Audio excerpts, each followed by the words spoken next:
और आइए देखते हैं खबर 1 मिनट।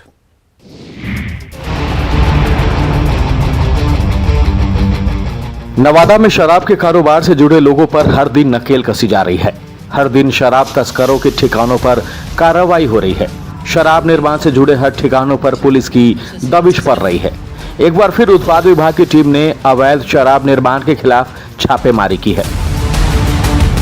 नगर थाना क्षेत्र के जमालपुर गांव और गांधी आश्रम इलाके में उत्पाद विभाग की टीम ने छापेमारी करते हुए अवैध शराब निर्माण में लगी भट्टियों को ध्वस्त किया है। वहीं मौके पर 1200 किलो अवैध महुआ जावा को भी नष्ट किया गया है। इस दौरान दोनों जगहों से लगभग 100 लीटर देसी चुलाई शराब को भी जब्त किया गया है। साथ ही शराब निर्माण से जुड़े कई सामान भी बरामद किए गए हैं। पुलिस की ताबड़तोड़ कार्रवाई से शराब निर्माण से जुड़े सभी कारोबारी और तस्कर मौके से भाग निकले। ताबड़तोड़ हो रही कार्रवाई से इलाके के शराब कारोबारी और तस्करों में दहशत है।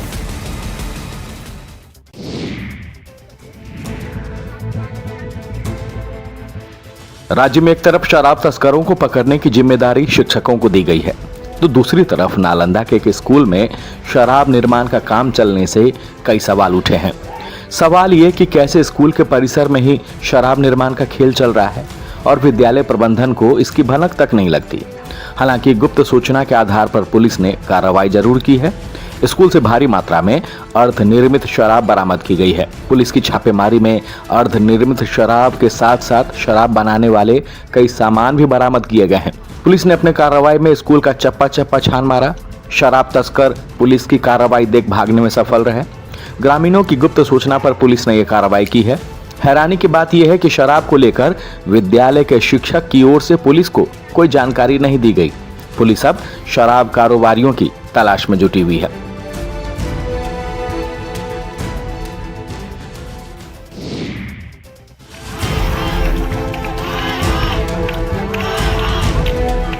भोजपुर में असामाजिक तत्वों से परेशान होकर किन्नरों ने सड़क जाम कर जमकर प्रदर्शन किया।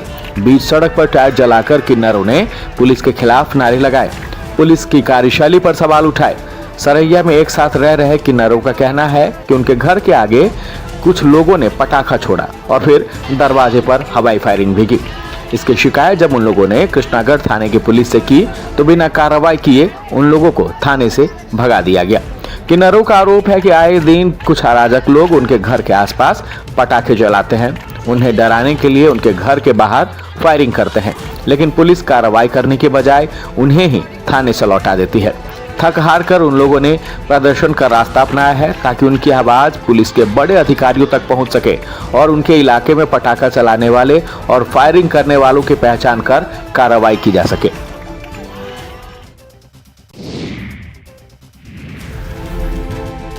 राज्य सरकार जल जीवन हरियाली के माध्यम से पुराने जल स्रोत खासकर तालाब पोखरों को अतिक्रमण मुक्त कराकर उसे संरक्षित रखने का प्रयास कर रही है। कई जिलों में सरकार का यह अभियान रंग ले चुका है, लेकिन बांका में सरकार के इस महत्वाकांक्षी योजना को शहर के ही लोग पलीता लगा रहे हैं। शहर के रजौन थाना के पास सबसे बड़े और सबसे पुराने राजबानेश्वर तालाब की जमीन पर लोगों ने अवैध कब्जा जमा रखा है। तालाब के पश्चिमी और उत्तरी छोर पर अतिक्रमण का यह दायरा काफी बढ़ चुका है। यहाँ तालाब की जमीन पर लोगों ने मकान बना रखे हैं तो किसी ने अवैध निर्माण कर रखा है। एक तो तालाब की जमीन पर पहले कब्जा और जो भी बचे हैं उस पानी में लोग कचरा फेंक रहे हैं। तालाब की ये दुर्दशा तब है जब मत्स्य विभाग की ये जिम्मे है, लेकिन कहीं से भी इस तालाब के जीर्णोद्वार के लिए कोई पहल नहीं की जा रही। जल जीवन हरियाली के साथ साथ तालाब के सौंदर्यीकरण की मांग लोगों ने की है।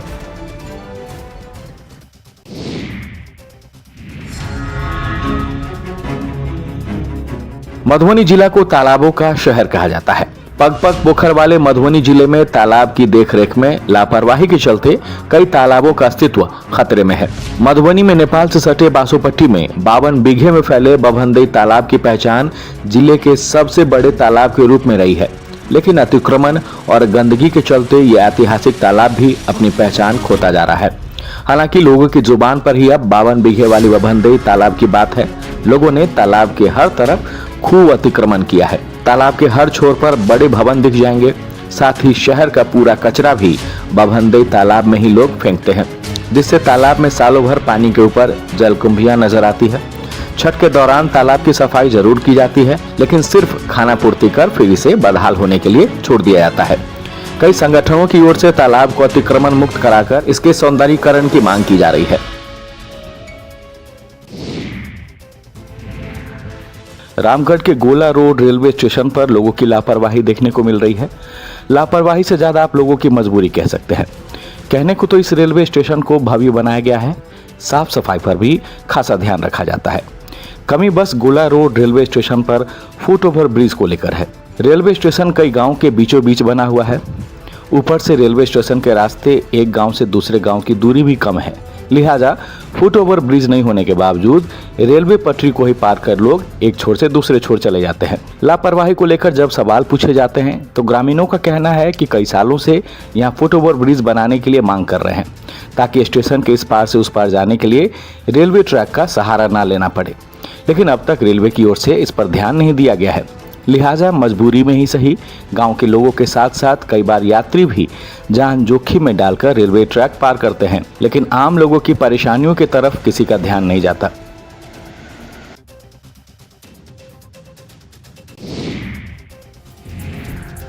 बाढ़ अनुमंडल के अथमगोला में बख्तियारपुर ताजपुर पुल का निर्माण कार्य अब फिर से शुरू होने वाला है। पिछले 11 साल से इस पुल का निर्माण कार्य चल रहा है, लेकिन अब तक इसका निर्माण कार्य पूरा नहीं हो सका है। बख्तियारपुर से समस्तीपुर के ताजपुर को जोड़ने वाली इस पुल का निर्माण कार्य लगभग 50% 4 साल पहले ही पूरा हो चुका है, लेकिन तेज हवा के कारण पुल का पोचिंग पैड टूट जाने की वजह से इसका निर्माण कार्य रुक गया था।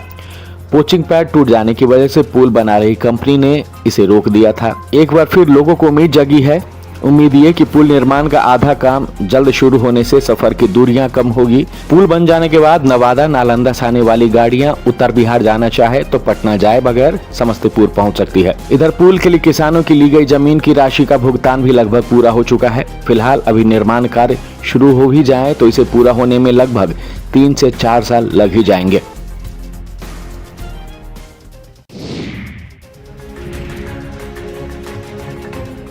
जनवरी का आखिरी दिन है। कहते हैं कि फरवरी आते आते बिहार के मौसम में तब्दीली देखने को मिलती है, लेकिन इस बार लोगों को अब तक ठंड से राहत नहीं मिली है। पूर्णिया में तो घने कुहासे के बीच लोगों की जिंदगी कट रही है। एक तरफ घने कुहासे की वजह से जनजीवन परेशान है, तो दूसरी तरफ पूर्णिया से खुलने वाली और कई जगहों से पूर्णिया पहुंचने वाली ट्रेनें देर से चल रही है। विजिबिलिटी काफी कम होने से ट्रेनों की रफ्तार पर भी असर हुआ है। स्टेशन पर ट्रेनों का इंतजार कर रहे यात्रियों को भी मुश्किलें हो रही है। इधर शहर में भी कुहासे और कंपकपाती ठंड ने लोगों का जीना मुहाल कर रखा है। हालांकि कई जगहों पर जिला प्रशासन और नगर निगम की ओर से राहत के इंतजाम जरूर किए गए हैं, लेकिन ये कहना गलत नहीं होगा कि इस हार्ड कपा देने वाली ठंड और कुहासे से वैसे लोग ज्यादा परेशान हो रहे हैं जिनकी जिंदगी सड़क किनारे ही कटती है।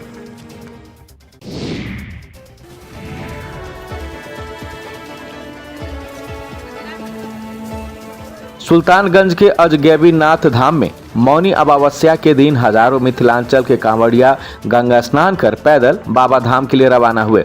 बाबा भोलेनाथ का जलाभिषेक करने मौनी अमावस्या के दिन उत्तर वाहिनी गंगा में स्नान कर वैद्यनाथ धाम के लिए ये पैदल चल पड़ते हैं। सरस्वती पूजा के दिन मिथिला के ये कांवड़िया बाबा का जलाभिषेक करते हैं, लेकिन आस्था के बीच कांवड़ियों की लापरवाही की भी तस्वीर सामने आई है। गंगा स्नान के दौरान इन कांवड़ियों के बीच किसी भी तरह की सोशल डिस्टेंसिंग नहीं दिखी। सैकड़ों की संख्या में एक साथ पूजा अर्चना के दौरान भी किसी कांवड़ियों के चेहरे पर मास्क नहीं दिखा। आस्था के बीच इस तरह की लापरवाही कोरोना संक्रमण को बढ़ावा दे सकती है। इस तरह की लापरवाही से ये कांवड़िया कोरोना संक्रमित हो सकते हैं। प्रशासनिक तैयारियों में भी यहाँ चूक नजर आई। कांवड़ियों को कोरोना से बचाने के लिए यहाँ कोई खास इंतजाम नहीं किए गए थे। सोमवार से संसद का बजट सत्र शुरू हो गया है। इसकी शुरुआत राष्ट्रपति रामनाथ कोविंद के संबोधन से हुई। राष्ट्रपति ने अभिभाषण की शुरुआत आजादी के सिपाहियों को नमन करने के साथ की। इसके बाद उन्होंने कोरोना के दौर में वैक्सीन और सरकार की स्वास्थ्य योजनाओं की जानकारी दी। सत्र की शुरुआत से पहले प्रधानमंत्री नरेंद्र मोदी संसद पहुंचे और सांसदों से सदन की चर्चा में शामिल होने की अपील की। सभी राजनीतिक दल खुले मन से उत्तम चर्चा करके देश को प्रगति के रास्ते पर ले जाने में, उसमें गति लाने में अवश्य मददरूप होंगे। इस बार भी बजट पिछले साल की तरह ही पेपरलेस होगा। कोरोना की वजह से बजट सत्र को 3 चरणों में बांटा गया है। पहला चरण 31 जनवरी से, दूसरा चरण 11 फरवरी से और तीसरा चरण 14 मार्च से शुरू होगा। ये सत्र 8 अप्रैल को खत्म।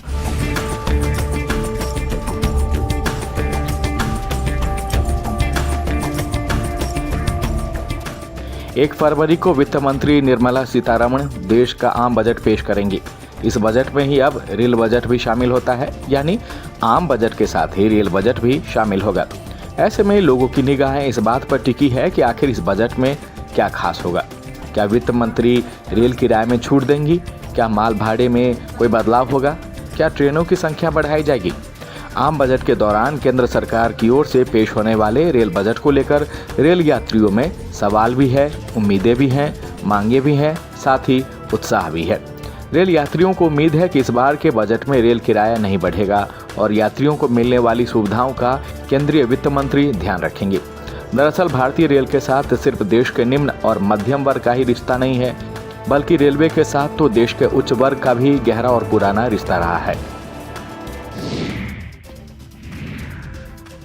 बिहार में कल से इंटर की परीक्षा शुरू हो जाएगी। 14 फरवरी तक आयोजित होने वाली इंटर परीक्षा को लेकर बिहार विद्यालय परीक्षा समिति ने सभी तैयारियां पूरी कर ली है।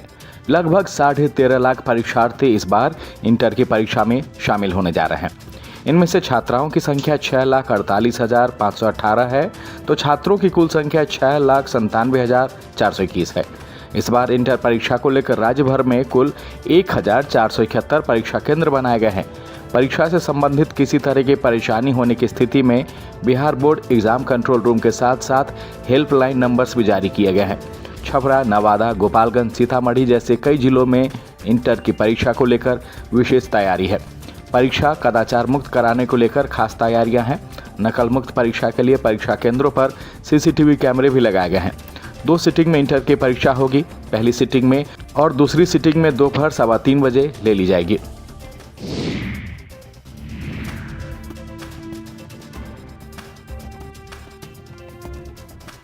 बिहार से उत्तर प्रदेश और ओडिशा जाना अब पहले से ज़्यादा आसान हो जाएगा। दरअसल ओडिशा और उत्तर प्रदेश के कई शहरों के बीच बिहार से जल्द ही निर्धारित रूटों पर बसों का परिचालन शुरू होने जा रहा है। राजधानी पटना समेत बिहार के मुजफ्फरपुर, गया, छपरा, बक्सर, आरा, भभुआ, रक्सौल जैसे शहरों से यूपी के लखनऊ, गोरखपुर, वाराणसी, देवरिया, बलिया, सारनाथ जैसे शहरों के बीच बसों का परिचालन शुरू होगा। इसके साथ ही ओडिशा के बाड़ीपारा, रायरंगपुर और राउरकेला जैसे महत्वपूर्ण शहरों को भी बिहार के शहरों से बस सेवा के लिए जोड़ा जाएगा। दरअसल बिहार सरकार के परिवहन विभाग ने उत्तर प्रदेश के अलावा ओडिशा के बीच 30 रूटों पर बसों का परिचालन शुरू करने का फैसला लिया है। 5 रूटों पर निजी संचालन के लिए भी परमिट दिए जाने का निर्णय लिया गया है। परिवहन विभाग ने इनके लिए रूट भी तय कर लिए हैं, साथ ही परमिट के लिए आवेदन भी आमंत्रित किया गया है। RCT और JSLPS से प्रशिक्षित होकर जिले की महिलाएं रंग बिरंगी लाह की चूड़ियां बना रही हैं। केंद्र से प्रशिक्षित महिलाएं अब अपने हुनर से अपनी आर्थिक स्थिति को मजबूत भी कर रही हैं। चूड़ी निर्माण के क्षेत्र में अब जिला प्रशासन संभावनाएं तलाश रहा है। ऐसी संभावनाएं जिससे यहाँ के पलायन को खत्म किया जा सके। ऐसी उम्मीदें जिससे स्थानीय स्तर पर बेहतर आजीविका का माध्यम बनाया जा सके। साथ ही साथ क्षेत्र की महिलाएं सशक्त होकर जिले के विकास में अपनी भागीदारी दे सके। लाह की चूड़ियां बना रही महिलाओं को भी भरोसा है कि उनके इस हुनर से जिले में विकास की नई ऊंचाइयां मिलेगी, रोजगार का स्रोत बढ़ेगा और लाह की चूड़ियों के निर्माण में सिमडेगा एक बड़ा केंद्र बनेगा, जिसको हम लोग लाह चूड़ी भी बोलते हैं, जिससे लाहटी बनता है जो शादी में यूज किया जाता है। तो इसको बनाने के लिए हम लोग सबसे पहले रेजिन लेते हैं, रेजिन को बेरोजा भी बोलते हैं। इस टाइप का चूड़ी हम लोग का बनता है, तैयार होता है। कोरोना की वजह से इस साल भी झारखंड में पाबंदियों का दौर जारी है। ऐसे में सरस्वती पूजा को लेकर भी कई शंकाएं हैं, लेकिन सरकार की गाइडलाइन से अलग सोचकर पूर्वी सिंहभूम के ग्रामीण इलाकों में विद्या की देवी सरस्वती पूजा को लेकर अभी से ही खासा उत्साह है। बिना किसी मूर्तिकार की मदद के गांव के बच्चे खुद विद्या की देवी की मूर्ति बना रहे हैं। दरअसल इलाके में कोरोना की वजह से मूर्तिकार को बुलाना संभव नहीं है, इसलिए बच्चों ने खुद ही मां सरस्वती की प्रतिमा बनाने की ठान ली है। छोटे छोटे बच्चे एक साथ मिलकर पहले पुआल लाते हैं, उससे मूर्ति का सांचा तैयार करते हैं, फिर गीली मिट्टी में धान का भूसा मिलाकर मूर्ति के सांचे में लेप लगाते हैं और उसके बाद बनाई जाती है मां सरस्वती की मूर्ति। बच्चों के इस उत्साह में गांव के युवा भी हौसला देते हैं। मूर्ति बनाने में लगे बच्चों की मदद गांव के युवा भी करते हैं। सभी को उम्मीद है कि पूजा से पहले उनके हाथों से बनाई गई मां सरस्वती की मूर्ति तैयार हो जाएगी। 5 फरवरी को मां सरस्वती की पूजा है। ऐसे में यहाँ मूर्ति बनाने से लेकर कई तैयारियां की जा रही है। गीत, संगीत, अनुष्ठान, आस्था मौसम पर भारी है।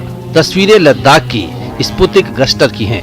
उत्सव से पहले बौद्ध भिक्षुक लंबे समय तक ध्यान और प्रार्थना करते हैं। उत्सव के दिन वो बेल बूटेदार जरी से निर्मित परिधान पहनते हैं, सिर पर भयंकर मुखौटे और हाथों में प्रतीकात्मक वस्तुएं धारण करते हैं। इस तरह भयावह रूप धरकर वो दुष्ट आत्माओं को डराते हैं और उन्हें वहां से भगा देते हैं।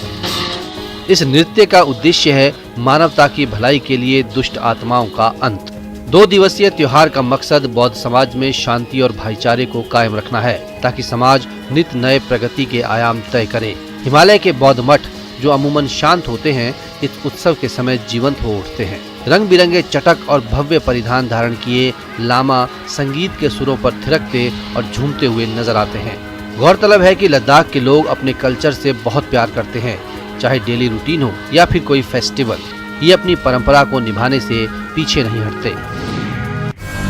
हरे भरे देवदार के वृक्ष और पहाड़ों पर बिछी बर्फ की मोटी सफेद चादर। तस्वीरें हिमाचल प्रदेश के विश्व प्रसिद्ध पर्यटन स्थल मनाली की हैं। इस सुंदरता को निहारने के लिए हर साल यहाँ लाखों पर्यटक पहुँचते हैं।